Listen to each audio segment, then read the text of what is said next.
We're reading from my book, The Purpose of Life, a brief scientific and magical approach for the zodiacal age of Aquarius. And we're on chapter 8, The Reason for the Veil. This is a theory that I have never seen before, that I have developed after reading several different sources regarding life as a soul outside the body. I will be focusing heavily on only a few sources for the reasoning behind this theory, but it has developed over the last 8 years. As with many of the perceptions I thought were a unique take, such as shadow work, I am sure that this has been expressed elsewhere in another form, but I have not come across it in my research. There is a video of John Van Auken on YouTube, and he speaks of how Edgar Cayce describes the first soul group that discovered physical and material reality. They swoop down like a flock of birds of one mind, he says as he moves his hand through the air with a smile, and then describes how they push their way into physical and material reality. There is ample material in hundreds of books on past life regression, near-death experience, out-of-body experiences, that we are not incarnated as bodies as we live in a state of oneness. Paul Foster Case describes it this way. The state is what the Bible calls heaven. Therefore, Jesus said that in heaven there is neither marriage nor getting in marriage, because in the blissful state of union there is no sense of otherness or separation.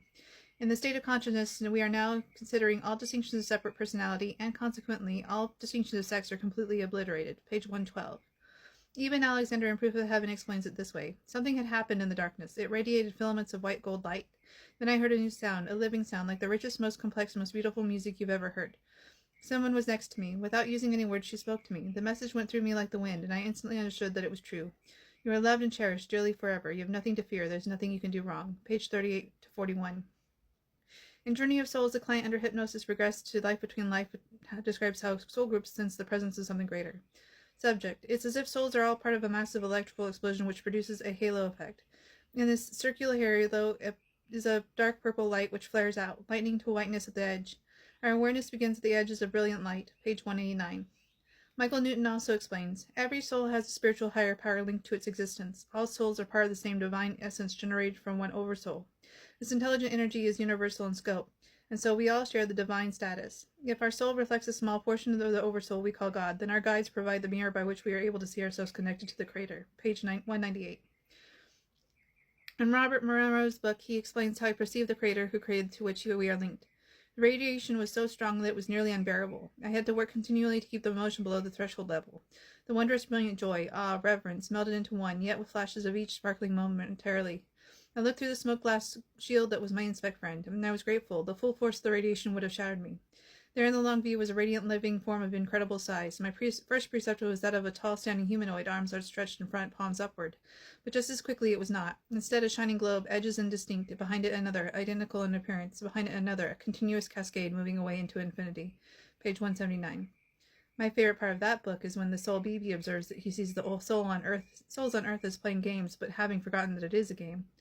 The theme of amnesia when we are within the human body is prevalent through all spiritual mystical material as well, as first-person accounts such as OBEs, NDEs, and past life regressions.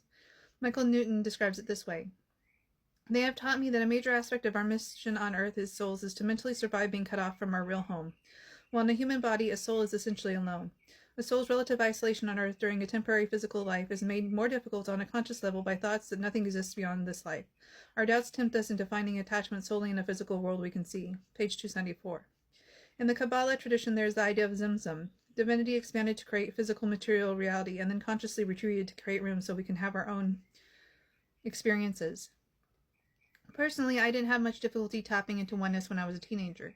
Even now, if I enter deep mindfulness meditation, where I detach from all thoughts by first paying attention to my breath, I can tap into that oneness. For me, the experience is like being in a sea of intelligent energy that is responsive, connective, and supportive, but not intrusive in any way. It's simply a form of communing without words with all of life, and it is very blissful. I realize after many years that being able to experience and tap into oneness is abnormal. Instead, it appears to be a state which many mystics seek and must do not think possible. The correlation to such an experience is the zodiac sign of Pisces. Here in this universal symbol, this archetype, we find a little bit more information.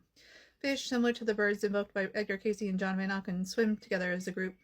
If you sit and watch a cute school of fish at an aquarium, they instinctively sense where all the other fish in the school are, and swim in perfect alignment. There isn't much going on in the minds of the fish, simply going with the flow of the water and keeping in their place within their cohesive group.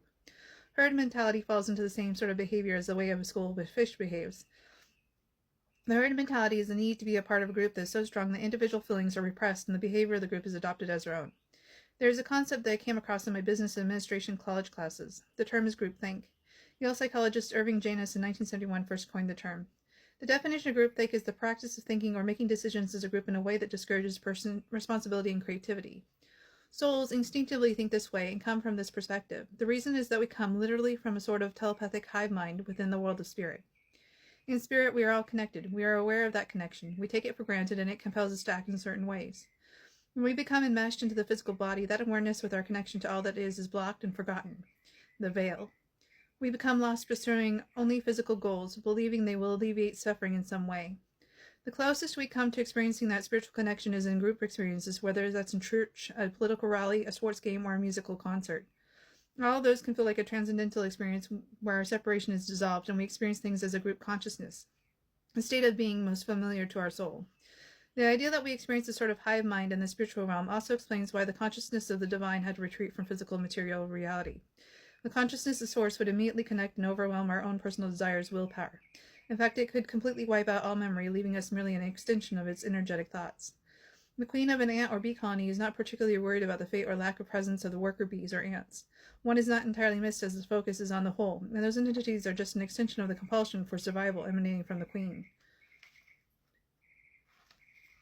Now, I don't see divinity as being callous like that, but instead, because souls who come to Earth express a desire for a sense of selfhood and independent thought, that sets the souls on Earth as different from the vast majority who are content to float in the ethers.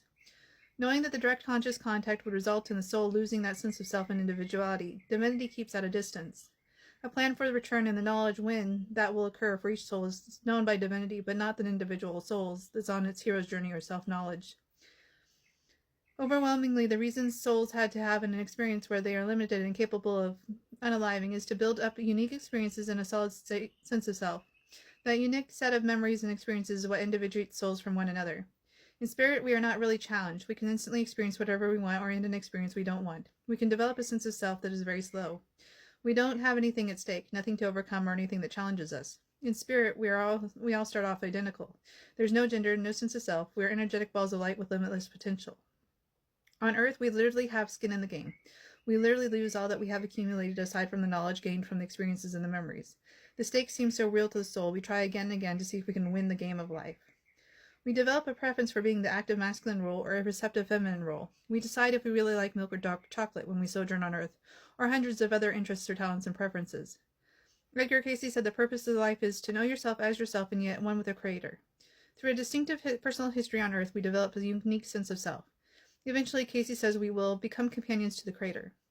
John Van Auken in that YouTube video describes us as being godlings with the power to create with God. Perhaps when we reach that stage, we will help the Creator make a new galaxy and a new planet where souls can experience separation in a different way. Ultimately, that is the purpose of human life. We are experiencing very real stakes to test ourselves to find out how we will react, mass experiences, and become a unique soul.